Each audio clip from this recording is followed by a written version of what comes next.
Salut à tous et bienvenue sur Mini Ninja, la chaîne d'actualité des miniatures. Alors aujourd'hui on va parler de la révélation du salon de l'auto 2018 du stand Peugeot. Je pense que vous l'avez, il s'agit de la Peugeot e-Légende mais version miniature à l'échelle 1/43e. Donc là la miniature elle est de chez Voxy 9.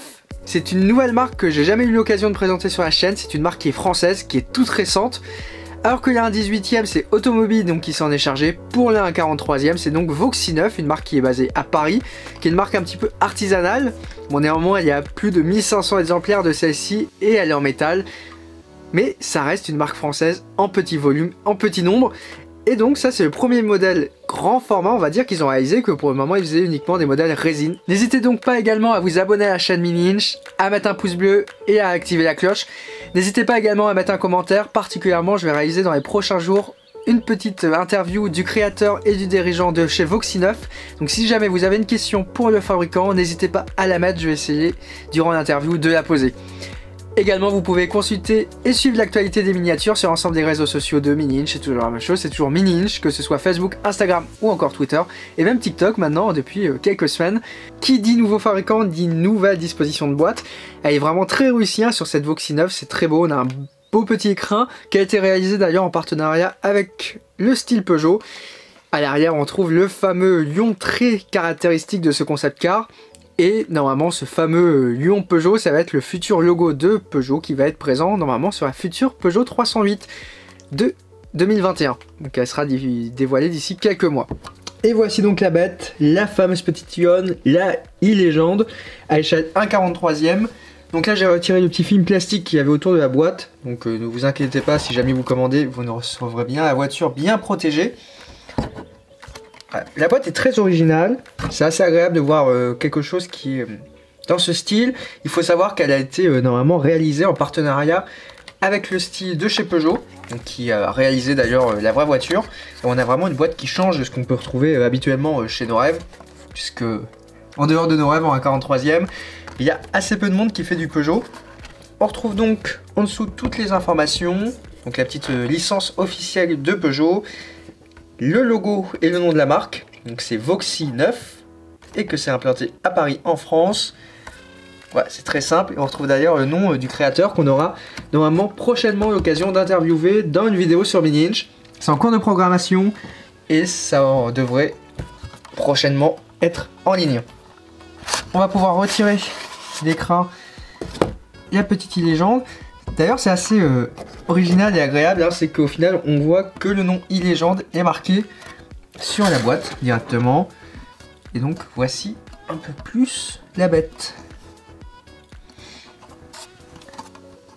Ah, petite surprise également, on retrouve toutes les informations sous le châssis. Donc pareil, on retrouve la licence Peugeot, le nom de la marque, le nom du concept car, le fameux logo et le lion Peugeot qui est original sur cette voiture et qui normalement va être introduit sur toute la gamme. Alors visiblement ce serait à partir de la nouvelle 308 qui va être dévoilée d'ici quelques mois. Également l'usine de production en Asie.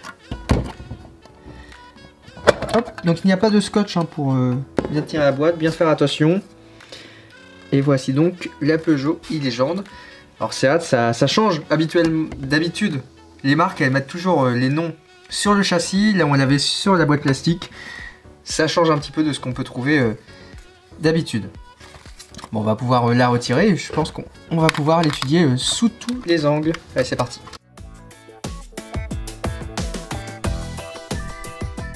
C'est vraiment pour moi une première d'approcher une miniature de chez Voxy. Alors la marque est encore toute jeune, surtout c'est une marque de passionnés qui fait uniquement pour le moment du Peugeot. À la base c'était une marque qui faisait de la résine, avec des modèles vraiment en faible série. Et donc ils ont franchi le cap avec cette e-Légende puisque le modèle est en métal. Et en fait qui dit miniature en métal dit un tirage qui est beaucoup plus important. Donc là le premier tirage a été fait à 1500 pièces, ce qui est relativement correct pour un 1/43 sans être non plus extrêmement important. Et donc la voiture est disponible à 50 € sur la boutique du fabricant et on la retrouve également sur la boutique Peugeot normalement prochainement. Elle est également disponible dans le réseau. Il faut également savoir, c'est un petit fait qui est assez marrant, c'est qu'il existe également la carrosserie toute nue, c'est-à-dire sans éléments rapportés qui est disponible. C'est assez original. Donc pour le moment, en e-Légende, il y a deux miniatures. Il y a celle-ci qui est au 1/43, donc qui est une marque française, Voxy, et il y a également la 1/18e qui a été faite par Automobile. en résine cette fois, et qui est aussi une marque française, donc c'est bien enfin d'avoir eu quasiment 2 ans après le mondial de l'automobile 2018, la miniature qui est sortie. Globalement, c'est quand même une belle réplique. Il y a eu des choix qui ont été faits qui sont pas forcément très bien compris, particulièrement à l'arrière. Si on regarde en fait, on voit que ici les feux sont transparents. Et c'est vrai que sur les salons en fait les feux étaient toujours rouges parce que c'est des feux qui sont LED. Mais en fait de base quand les LED ne sont pas allumés ils sont transparents. Et donc la marque a fait le choix de vraiment choisir des feux comme si la voiture était statique. Alors il y a des choses qui peuvent être améliorées je pense. Mais déjà ce qui est bien pour une A43e méta c'est que la voiture roule sans problème. Par contre voilà les jantes c'est pas encore ça. Juste derrière moi juste derrière cette légende j'ai pris exemple sur Norev. Ouais, on voit le traitement par exemple d'une jante de chez Norev, on arrive bien à distinguer le lion qui est au centre, alors que là sur la légende, bah, c'est très compliqué hein, à distinguer. Surtout que les jantes sont quand même assez complexes, c'est des jantes de concept car qui sont pleines, donc c'est pas forcément évident pour une nouvelle marque d'apprendre sur un modèle. Et en plus c'est son premier modèle également qui est en métal, donc c'est des techniques de production qui sont vraiment différentes. Totalement compréhensible. Normalement la marque, c'est ce qu'on verra d'ailleurs lors de l'interview avec le créateur et le directeur du fabricant, c'est de voir est-ce qu'ils vont améliorer ou pas le modèle au fur et à mesure. Alors au niveau de la ligne, bon on est bon, là clairement faut être satisfait. On retrouve bien les formes du concept car, en plus les formes ont été validées par Peugeot, il y a eu plusieurs visiblement validations qui ont été réalisées sur les couleurs, les aspects, la matière. Donc ça on est bon. C'est vraiment en fait sur les détails que va pêcher un petit peu cette 1,43e. Alors c'est la seule qui existe, donc on va pas non plus la critiquer extrêmement, mais il y a des points qui sont à améliorer, et c'est important pour une nouvelle marque de dire qu'est-ce qu'il faut vraiment améliorer pour atteindre la perfection. Alors moi ce que je suis pas très fan, c'est des implantations des rétroviseurs. Étonnamment ils ont une forme qui est relativement correcte. Par contre, clairement, ils sont pas vraiment bien intégrés à la carrosserie. Bon, ça, c'est pas forcément le mieux. Les vitrages également, on peut noter des fois qu'il y a des petites problématiques d'ajustement. Bon, c'est assez compliqué hein, sur des nouvelles marques, mais ils ont un très bel aspect. Par contre, la peinture de la carrosserie est vraiment très belle, très réaliste, très profond, très agréable. Et les gravures, pareil, le son, on voit bien au-dessus des passages de roues. On voit clairement la petite gravure qui est très particulière sur ce modèle. Au niveau de la face avant, les feux sont relativement bien intégrés. On retrouve le logo, le fameux petit drapeau français qui est sur le pare-choc. Pare-choc qui fait un peu plastique.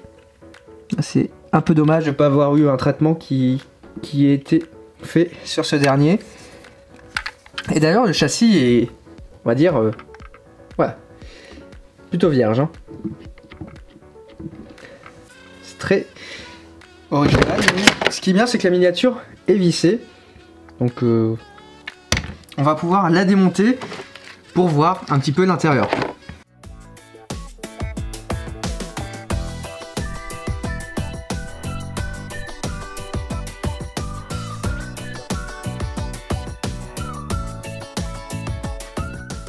Alors c'est donc la première fois que je démonte une miniature sur cette chaîne, mais c'est mon rédacteur qui avait réalisé l'article qui est déjà sorti sur Mininch qui m'a dit on n'a pas encore vu l'intérieur, qu'est-ce que ça vaut vraiment? Alors je me suis dit allons-y, on va démonter l'intérieur, on va voir à quoi ça ressemble, surtout que sur les 1,43e c'est vissé comme on peut le voir. Donc voici la bête, donc c'est un intérieur qui est entièrement plastique. On voit quand même que ça fait assez joué, on va dire, dans l'esprit. Il y a vraiment du travail qui est à faire hein, sur ce dernier. La couleur est bien respectée, mais on a des matières quand même qui sont très particulières. Bon, la console est très propre dans son ensemble. C'est surtout la teinte hein, qui est bien respectée. On a la petite décoration qui est mise. Les petites pédales, bon, c'est assez anecdotique. D'ailleurs, on n'a pas de planche. La planche est directement montée sur la voiture. On va pas l'enlever puisque visiblement elle semble coller. Ça permet surtout de voir au final le volant qui lui également est très bien réalisé, très bien décoré avec le compteur qui est juste au-dessus. Donc la partie on va dire tableau de bord est plutôt correcte. Partie intérieure, ouais, on est vraiment sur quelque chose qui est extrêmement simple. est réalisé. Et d'ailleurs, pour vous montrer un petit peu qu'est-ce qui se fait dans le milieu du 1.43, on va voir la différence qu'il y a entre cette e-légende et une petite 208. Hop, instant démontage. Hop, et voilà. Donc voici l'intérieur version Norev.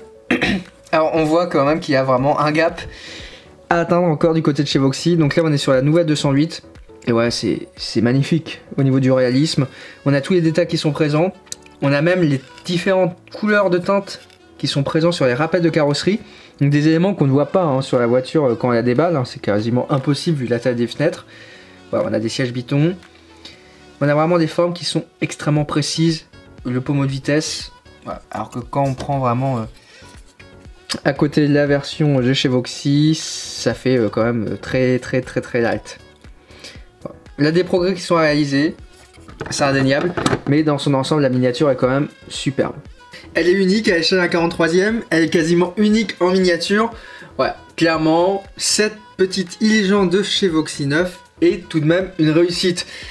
C'est un des rares fabricants à avoir osé le pas, Norev ne l'a jamais fait, et ça a permis donc d'avoir une miniature à l'échelle 1/43e. Alors certes, il y a des éléments qui peuvent être et qui peuvent paraître assez étranges, mais tout de même, c'est une voiture qu'il faut, je pense, avoir dans sa collection, rien que pour aider cette marque qui est encore jeune, qui est en train de se construire, et c'est réellement important d'avoir des fabricants qui sont divers et variés en France. On a toujours les mêmes, on a toujours Norev, on a toujours le groupe Auto. Là, c'est agréable d'avoir un petit fabricant qui commence par un petit peu comme si c'était un artisan et au final qui aujourd'hui fait une production comme celle-ci avec 1500 pièces. D'ailleurs, il a parlé également de faire, on verra ça dans la prochaine discussion qu'on va faire avec le directeur, de faire une gamme au 1/64e. Pourquoi pas? Pourquoi ne pas avoir au final une e-légende au 1/64e? Et donc, pour acheter cette miniature, rien de plus simple puisqu'elle est disponible sur la boutique du fabricant que voici. Je mets tout le lien en description, donc ça s'appelle Voxy 9. Vous avez donc la miniature au 1/43e qui est disponible à 49,90 €, bon bref 50 €. Et vous avez également, c'est ce que j'ai dit dans la vidéo, la particularité d'avoir uniquement la carrosserie qui est disponible à 20 €. Et vous avez également juste la forme de cette e-légende qui était sortie il y a maintenant un an. C'est ainsi la fin de cette vidéo, merci beaucoup de l'avoir regardé. J'espère vraiment que la présentation de cette Peugeot e-légende vous a plu et surtout convaincu de la commander. On se retrouve donc très bientôt sur Mini Inch. D'ici là, abonnez-vous et mettez un petit commentaire si jamais vous avez une question, j'y réponds sans problème. On se dit donc à la semaine prochaine. Allez, ciao!